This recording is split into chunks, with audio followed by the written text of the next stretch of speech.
Okay, so I'm back. Look, we have a rolling boil, and now this was the raspberry jalapeno continued. And so we have, since we have this rolling boil, and what you want to notice is it's the kind of boil that when you go to stir it, it doesn't stir down. So like keeps right on boiling. You see how it's still boiling? That's how you know it's time to go ahead and put your sugar in. And like with this foam, you can put a couple pats of butter in if you would like, but since I do it for other people and I don't know that they're dairy allergies or anything, I usually try not to do it. But if you're at home, you're making it for yourself and you use butter, then go ahead, go for it. And so now that it's ready to go with the sugar, what I did was I went ahead and measured out the sugar, and my husband, he took and drew the line on there where we would use different levels of the sugar so that it made it easier. He weighs it out and puts it exactly, and it comes up to 16 cups. So now we're gonna go ahead, since we're at that roll and boil stage, which you can see it really good, dump the sugar in. And this makes it so when you don't lose count, since I'm using so much. 'Cause sometimes it's easy to lose count while you're doing a lot. So want to just keep right on stirring, and look, you can see my pot is really full. So this is another reason that, and this is a 15 quart jam pot from that Mobile 1830 copper pot. So you can see how full it is. So it's going to be hard to get temperature. And like I've said, if I didn't use the pectin and on an electric stove, I would almost be impossible to get to 220. But it can be done, but it takes forever. But so now I've figured out over the years of making the jams in this pot is you want to take and use the pectin and go to 210. And I have my little candy thermometer. I use this one because I don't like the ones that they'll slide down eventually after a while, and then you don't know if you're getting the right temperature. I haven't had much luck with the flat ones, so I need a longer one. But I haven't found one yet, because sometimes when I'm holding this up, it just like burns me every few seconds. So, but I'm used to it now. But anyways, that's what you do. And so now it's going to come to another roll and boil. And once it comes back to another roll and boil, I'll come back with you and show you what it looks like. Okay, thanks. I'm back now, and guess what? This is a roll and boil, and this is the strawberry jalapeno, and as you can see, it's got all the foam. And I want to tell you about the little skimmer that I have, which you can just take just like this and take the foam right off. I'm sorry I can't show you this video good. I'm working on it though. I'm working on it. So you want to get rid of that, and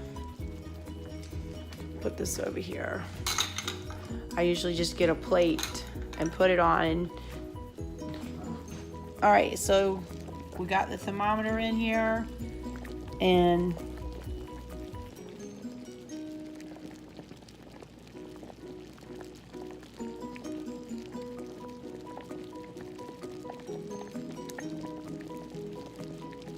we're almost to 210 right now. Yep, there we go, right there. So now it's done. We're at that roll and boil stage. The jam is all ready to go. And what I'm gonna do now is I'm gonna go ahead and get all my work area set back up, ready to put the jam in the jars. And my lids are in here, ready to go. And this is where I'm going to set everything up with my towels, and then I'll be taking the jam and putting it in the jars. All right, I'll be back now that all the jars are now filled, and I've got the water running for the pot over there to clean it. And now I'm gonna go ahead and put the lids on, but first I take the water, a clean rag, and I wipe all the rims off really well, and then I go ahead and put them on, the lids on, the flats and the rings. All right, now I've got all the jams capped. So here I wanted to show you, this is a little sample that I put to the side, and as you can see, it's set, just sitting on a plate, and it's not even been chilled or anything, and that's how you can tell. And a lot of times people will use a frozen plate and then put this on there right before they go to take it off the stove to see if it has this effect. And this was the foam that I showed you, and look, it's almost a half a jar. So that, my husband eats that. So now I'm gonna go ahead and put them in the water bath canner, which we have right here ready to go. And I'll be back with them all done. Show you here how the Amish canner is all the way full. This is the Lehman's Amish canner, and you at least want 1 inch above your jars on the tops. And what I'm gonna have, I have 2 extra jars here. So what I'm gonna have to do is put the shelf in, and now add the jars.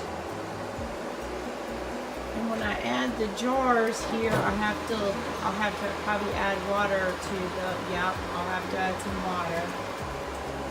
Just for, look at that, just 1 jar, basically, because this one would have been big enough. Let me get the camera on it. All right, I'm gonna add some. Now I'm gonna start getting ready for the next jam, which is gonna be regular strawberry. And I wanted to show you that how it's not quite coming to a boil, but once it does come to a boil, then I'll time it for 10 minutes. And then after the 10 minutes, I turn it off and I let it sit for another timer of 5 minutes, and then I take everything out and put it out on a clean cloth. And you want to leave a little bit of room around it so that it cools on its own naturally. Alrighty. Since I'm waiting for the water bath canner to get boiling before I can set the timer, I thought I'd have a little lunch, which is my homemade goat milk yogurt and some of our honey and some of the strawberries, so mixed in. So I'm gonna have that for my lunch. And I also have a video on making the goat milk yogurt if you want to watch that. I'm ready now to go ahead and take out all the jams out of the canner. And the only way I know how to get this out of the pot is to do this. And so basically,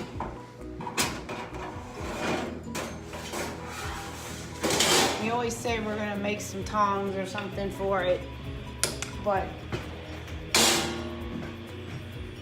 we don't.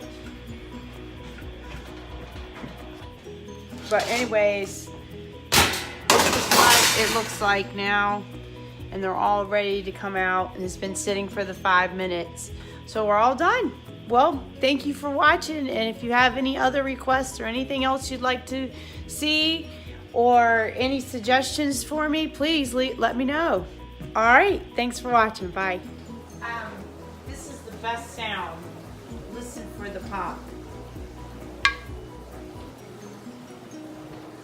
And when I was a kid, my grandma used to say, now don't be scared if the jars start popping, because sometimes they'll pop even in the middle of the night. So to this day, I can still hear her saying that. And it makes me happy to hear that sound.